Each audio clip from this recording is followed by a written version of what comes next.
Hello everyone, welcome to my channel. This video is about diary writing. Diary writing is a very personal document which records an individual's account of a day in his or her life.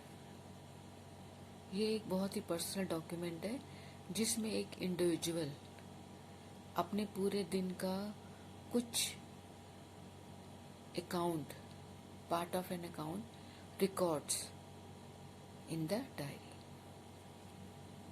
अच्छा या बुरा, it relates to anything good or bad, or any inner emotion, feelings, turmoils, state of mind, whatsoever. जो भी पूरे दिन में कुछ ऐसा महसूस किया जाता है उसको डायरी में लिखा जाता है. While writing diary, what are the points or what are the parts of a diary to be kept in mind? किन किन बातों का हम ध्यान रखेंगे? सबसे पहले है इसका फॉर्मेट में हम क्या लिखते हैं? सबसे पहले टॉप लेफ्ट पे one thing is for sure that the diary starts from the left and ends in the left. We start with date, day and time. And when we write or record our experience whatsoever, so which is the tense? किस tense का हम जो है frequently use करते हैं?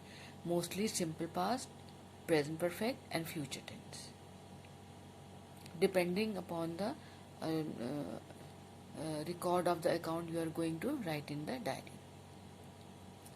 And third point is first person application. अब first person कौन होता है? I and we. तो जो हम अपना पर्सनल एक्सपीरियंस शेयर करने जा रहे हैं तो इट रिलेट्स और जो है वो फर्स्ट पर्सन में ही लिखा जाता है. अब सबसे पहले what are the steps to be followed?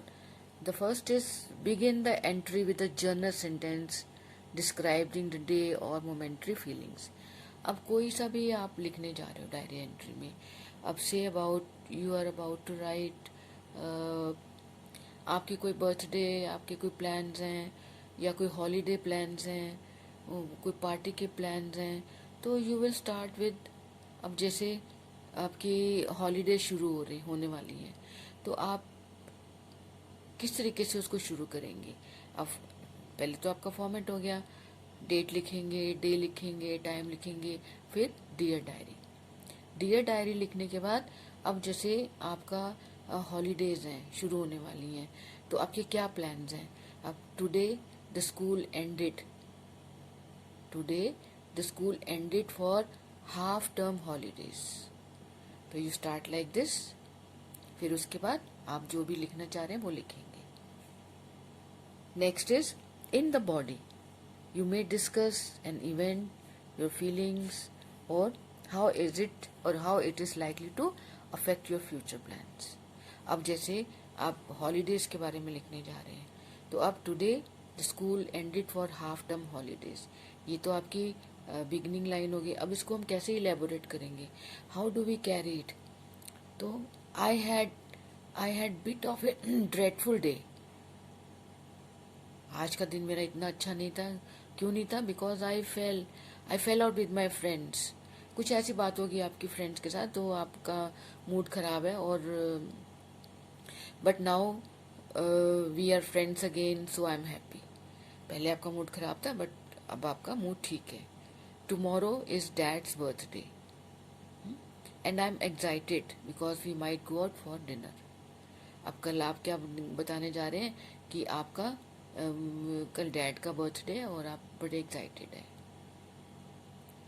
फिर उसके बाद आप कुछ भी आप लिख सकते हैं कि क्या आपके प्लान्स हैं. उसके बाद आपकी कोई ट्यूशन है या आपको कोई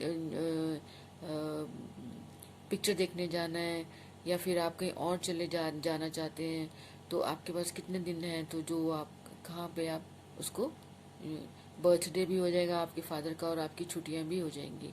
तो this way you carry on. अब जैसे ऑन संडे, अब इसको कैसे कंटिन्यू करेंगे कि tomorrow is my dad's birthday and I am so excited. आपकी why are you so excited? That we may go out for dinner. अब जो नेक्स्ट पैराग्राफ होगा उसमें आप क्या लिखेंगे? I have a tuition also, but sometimes it's joyful and sometimes it's plain boring on Wednesday. तो इस तरीके से आप प्लानिंग लिखेंगे कि अगले दिन मेरा ये है, अगले दिन मेरा वो है, whatsoever you wish to explain. कि अब मेरे कज़न का भी वो घर भी पास में है, 2 दिन भी हैं और 2 days are left and I'm off to the hills and might take you if you want to come. Already packing my suitcase. तो वो पूरी प्लानिंग आप लिखेंगे. इट्स ऑल डिपेंड उनकी डैड का बर्थडे भी है, आपकी ट्यूशन क्लासेस भी हैं, उसके बाद आपका एक प्लान है उधर जाने का, डैड का बर्थडे मना रहे हैं तो आप डिनर पे जाएंगे तो साथ में मूवी देखने का भी प्लान है, या फिर आपका कोई फ्रेंड वहाँ पर है. तो इस तरीके से करते करते 2 दिन आपके पास हैं. So 2 days left and you are off to the hill. You decide to go to the hills and might take you if you want to come, and I have already packed my suitcase. तो ये आपने अपना सारा उसमें diary में लिख दिया जो जो आपका था कि आज मेरी पहले सहेली के साथ वो हुआ, झगड़ा हुआ, फिर बाद में फ्रेंड्स भी बन गए, अब आप खुश भी हैं और सब. So you are going to explain, you are going to share your feelings, you are feelings with that day. Now comes the conclusion. Conclude with final remark. Conclude with final remark and future course of action. Conclude final remark क्या होगा?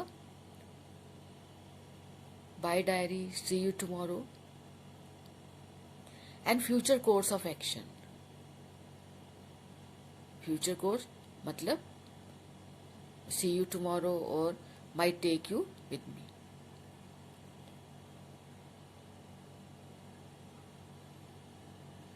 ये तो सारे आपको मैंने जैसे बता दिए थे. Please keep the following points in mind while writing a diary entry.